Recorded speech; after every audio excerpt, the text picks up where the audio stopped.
Hey guys, and welcome to the Igloo today. And today we're going to be talking about the exoskeleton of the Cybertruck and comparing it to not only its own brand, but then also different accidents of why crumple zones are going to be extremely important when it comes to the Cybertruck, and why Tesla has been known to have problems in the past when it comes to the frame. Even though they do have a 5-star crash test rating, most of the time it becomes just a complete total in most regards compared to if you can do some salvageability because of their union body design mixture with their frame. So this is mainly because a lot of C10 trucks have a basic frame that is underneath that attaches the cab and attaches the bed, and depending on the model type and everything else could also dictate to the design of the truck.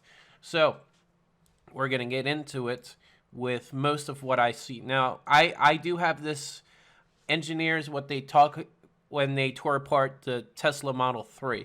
But you can notice on when they are showing the Model 3, and this is why like it's a little bit more expensive to have a Model 3 is because there's a lot of patching that is coming into the design. So you have like one different patch, two different patches, three different patches, four different patches. Now, you can't really have just one true, but it would actually be a lot easier if it was one part in itself.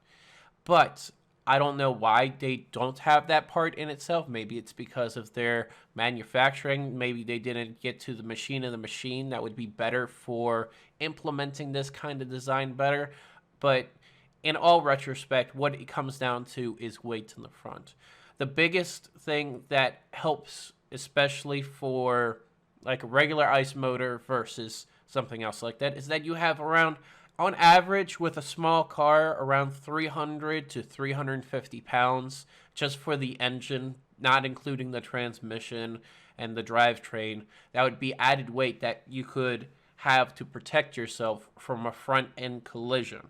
Now, with Tesla, they've always had something called their electric motors that were lower and stowed away right with the drivetrain units versus something as their frunk, which they have a area where you can put your storage, put like an extra level of material where you can service some of your liquids and stuff like that. But because that there's a area of emptiness, they had to add extra stiffness and rigidity to the front of the frame based on not the initial mass that they have. So they had to get creative, and that's why they also have one of the best crash test ratings for Model 3s, and that is going across the board. Now, again, it's going to cost them a little bit more when it comes to it because, again, you have to structurally engineer the steel or the aluminum based on the design, and this is why it's going to be important when we go on to the Cybertruck concept. So, going on to the Cybertruck, as this is going to be like a pivotal point of the conversation with structural framing and everything else. So around, I would say, a small block can be anywhere from 600 to a little bit less than 600 pounds of weight. And then you have something of the equivalent. Like you might be having a V8 heavy diesel that can get up to 770 pounds plus, depending on the engine type and everything else. I think that's a 5.7. And you would have to be replacing all that mass. Now, this is probably one of the reasons why they were considering to having cold rolled steel on top of just replacing the frame structure of the Cybertruck as well.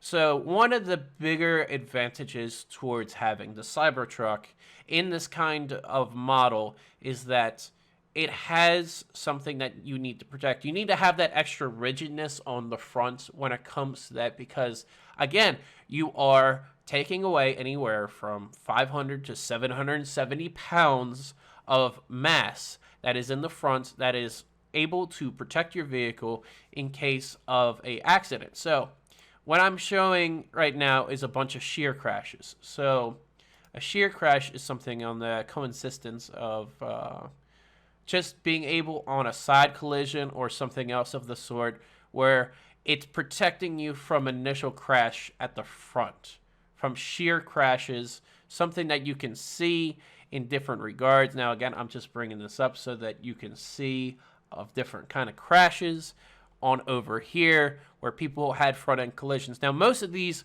shear crashes or front-end crashes pretty much total like the vehicle no matter what, because you would have to have large amounts of the frame and you would have to then make your vehicle into a salvage kind of product. Now, again, I'm just clicking on random one of these to explain in different ways on how their crumple zones work. But because they have a large amount of mass, they can be able to distribute the weights as well as using the frame to distribute the weights away from the cabin. And that's extremely important. That's why everybody has designed this. Now, again, when you have a vehicle that is predicted to have around 6,500 curb weights to 8,000 curb weight, because that's kind of where it is when you want to have a 10,000 like capacity, when you add up to 3,500. Again, it could be variable, but again, it's in the prototyping stage for the Cybertruck. So again, very important when it comes to something like this. Now, I want to bring up, like, once we go back to the Cybertruck. So when it comes to the front end collision, you got to make sure that you have a good amount of space. Now, that has a little bit less than what you have for the normal space for the regular ice truck. And because it has that little bit less space, again, rigidness is especially prevalent when it comes to the design of the front of the Cybertruck. Because, again, you're going to need to compensate for that a little bit amount of crumple zone before it gets to the main cab. Now, do I know on how to repair this? Now, it's going to be also extra cost to repair when it comes to that little bit right there. And the reason why is not because of replacing, because the steel is actually pretty fairly cheap to have, especially if you're getting sheets of steel to do, but it's going to go on to fabrication. So you're going to be having a bay. So you have right there at the front. We're going to give a good example. So you can see right here where I'm dragging my mouse is that there's this area that they have right here. So this could be just a little area of the front, and then it dips a little bit down into like maybe a plastic container, maybe aluminum container. But I know that once you have this kind of layout where you have that little dip on top of just the actual beam truss, because most likely that there's going to be two like makeshift beams that are going to be going from the very front of the actual Cybertruck to the very cab. And this is because this is a structural composition of actually holding it. But we can't see everything because we only have a side depiction of this frame. If you have any kind of lower showing of this in a render, or you have just an angle of this, this would actually be very beneficial when it comes to an engineering point to see on all the stresses. And I know a lot of people would love to just get a full rendering of the frame so that they can actually see the crumple testing. But again, it's in a prototype stage and we don't know everything exactly. So that is my assumption, is to have at least two shaped beams that would be in the front. Now, I wouldn't know if they would be welded or not. I would assume that they would be welded because then you can be able to interchange the parts. But the other thing is that, yes, you can heat treat the cold rolled steel, but it loses some of its strength when it comes to actually reforming it and hammering it into place. Now, again, it would be very hard because it is a very thick steel, especially on how you would be needing to like body handle it to place. Now, you can be able to make something, fill it in, and have something if there was a type of accident that would have caused it, but it would be, again, extremely expensive to fix, like something that would be like a minor dent. And the reason why I would say, like, let's say you lost somehow of the Cybertruck, you lost like the whole left light for example, you would have to then bend and shape it into place with heat treating as well as IE, just extreme amount of force that you probably couldn't be able to handle once you get it cold pressed, because you are going to be losing some of its rigidity as soon as you heat treat it, and it won't be the same once it's heat treated. If the whole process that Tesla is doing for the Cybertruck is all like just pinch pressing and then pinch pressing again, because it won't be like that. But again, I could see different points to be welded, because again, I can see like a 3 different type of system. So I see that the front will be one piece to an extent. So this whole front would be one piece, and then it would be welded on. And then you would have the trunk to be one piece and to be welded on. Now, I can see that as a point of failure as well, unless it is a complete exoskeleton. We do not know if it's all one piece or it's welded from 3 different segments. Now, from what I have seen and for everything that I have looked at for the Cybertruck and everything else, it comes down to 3 components, which is the front, the cab, and the vault. And because it is in these 3 different pieces, like it would be extremely hard to have this all bent into one piece. And that's why I say that it would be bent into 3 different segments. Now, the easiest part that would be probably the easiest to replace is actually the vault, because of how it is designed. It is designed to pretty much be like a bend, a bend, and a bend, and then a bend, and then you bend for the vault, or if you fabricate the vault to be welded on, and then you have the other side to be mirrored in that kind of way, and then you make cuts for the wheel well, and then you put I-beam supports on both sides.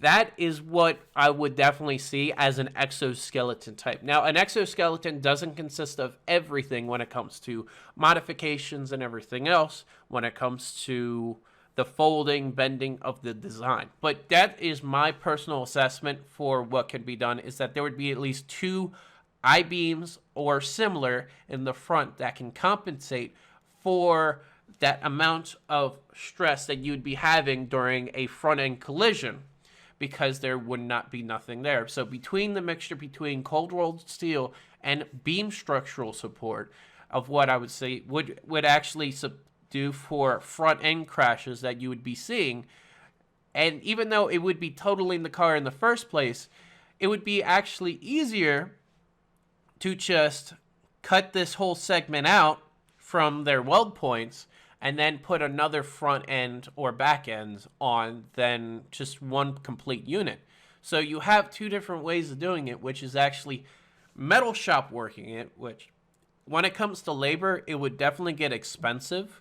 But then at the same time, you are not really 100% replacing like the motor if the motor was not damaged. You're not replacing the ICE motor. You're not replacing the drivetrain and everything else, because again, with a front end collision, it would cause it to be a point of having the car to be totaled.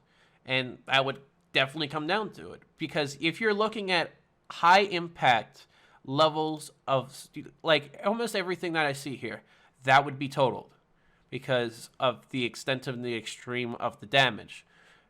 Of course, hitting a pole would definitely be totaled. Hitting something on a side glance and then getting curved, this would be totaled. Almost everything that would be on as a shear would definitely be totaled, because that's not what you would want to have when it comes to an accident.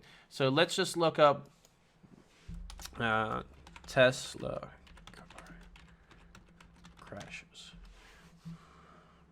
So, obviously, this would be totaled, but the person probably survived because it didn't get completely into the cab. Yeah, the whole front is gone, but again, it's still totaled. And I know that there's plenty of people that are out there. This is a shear. So that same type of damage that you saw from ICE would actually still be the same. You would still have a totaled vehicle when it comes down to it. I mean, obviously, this was on fire. I don't know how this got on fire, but that's a whole other ball game. So let's say, how did this person even? These are two different. No, it was skewered. Okay, so that doesn't really help me. This helps more. So this Model X rammed into a home, and this is totaled because of the crumple zone is pretty much gone. That car's gone.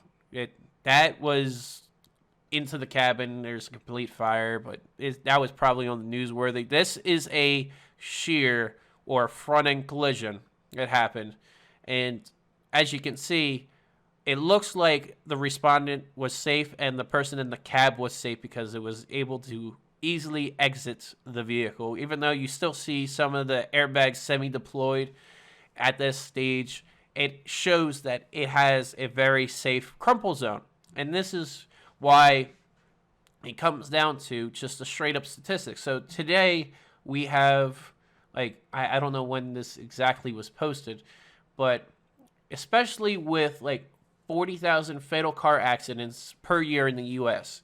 So if you are having something that is the equivalent, that normally has about 700 pounds that is in the front, you want to be able to have something to be more secure. Now, I don't know how everything is broken down as per vehicle, but when it comes to crumple zones and how everything is designed as a functioning thinking point, you definitely need to have something that can replace or to structure it to reinforce for that anywhere from 500 to 700 pounds, because we are in that kind of category. If you guys like this kind of stuff, please leave a like, comment down below, and share, because YouTube is definitely different. And have a great holidays, Merry Christmas, and have a good one.